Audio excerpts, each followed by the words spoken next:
জবাবদিহিমূলক সরকার এবং সংসদ প্রতিষ্ঠার লক্ষ্যে সামনে রেখেই সংস্কার কার্যক্রম এগিয়ে নেওয়া দরকার বলে মনে করেন বিএনপির ভারপ্রাপ্ত চেয়ারম্যান তারেক রহমান।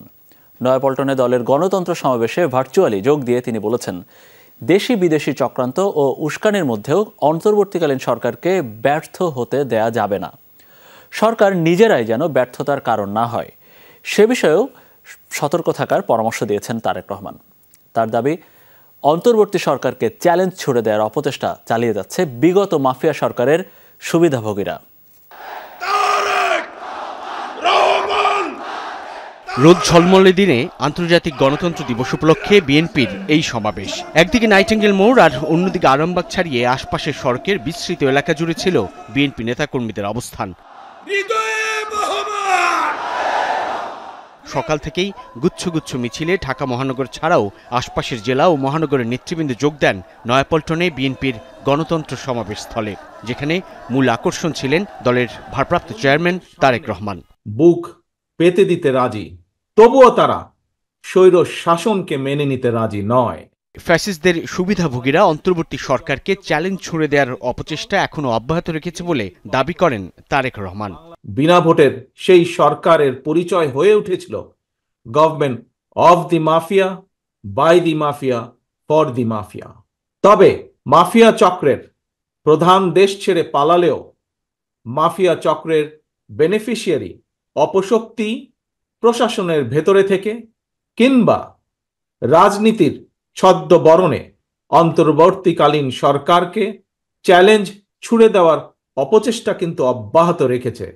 অন্তর্বর্তী সরকারের ব্যর্থতা মানে সকলের ব্যর্থতা, এমন মন্তব্য করেন বিএনপির এই শীর্ষ নেতা। বলেন, দেশ বিদেশের নানা ষড়যন্ত্রের মুখে সরকার নিজেরাই যেন ব্যর্থতার কারণ না হয় সে বিষয়েও সতর্ক থাকতে হবে।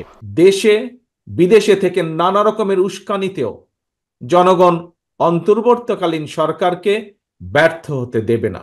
তবে অন্তর্বর্তীকালীন সরকার যাতে নিজেরাই নিজেদের ব্যর্থতার কারণ না হয়ে দাঁড়ায় সে ব্যাপারে তাদেরকেও সতর্ক থাকতে হবে। সরকারের এজেন্ডা সেটিং সঠিক না হলে গণ অভ্যুত্থানের সাফল্য ব্যাহত হতে পারে উল্লেখ করে তারেক রহমান আশা করেন, সংস্কার কার্যক্রমের পথ ধরে নির্বাচনী রোডম্যাপে উঠবে বাংলাদেশ। একটি নির্বাচিত সংসদ এবং সরকার প্রতিষ্ঠায় অন্তর্বর্তীকালীন সরকারের সকল সংস্কার কার্যক্রমের প্রথম এবং প্রধান টার্গেট হওয়া জরুরি। অন্তর্বর্তীকালীন সরকার এজেন্ডা সেটিং এর ক্ষেত্রে অগ্রাধিকার ভিত্তি নির্ধারণ করতে না পারলে গণ অভ্যুত্থানের সাফল্য ব্যাহত করতে ষড়যন্ত্রকারী নানা চক্র সুযোগ গ্রহণ করতে পারে। সমাবেশে দলের মহাসচিব মির্জা ফখরুল ইসলাম আলমগীর বলেন, ছাত্র জনতার আত্মত্যাগের মধ্য দিয়ে গণতান্ত্রিক রাষ্ট্র নির্মাণের যে সুযোগ মিলেছে তা কাজে লাগাতে হবে।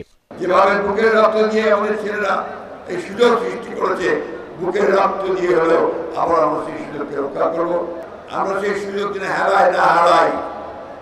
আজকে এমন একটা অবস্থা তৈরি করতে হবে যাতে এখানে সত্যিকার অর্থেই গণতন্ত্রের প্রতিষ্ঠা করতে পারে। রাষ্ট্রের দায়িত্বশীল বিভিন্ন ক্ষেত্রে এখনো ফ্যাসিবাদী দোসররা রয়ে গেছে উল্লেখ করে তাদের চক্রান্ত রুখে দেওয়ার আহ্বান জানান মির্জা ফখরুল।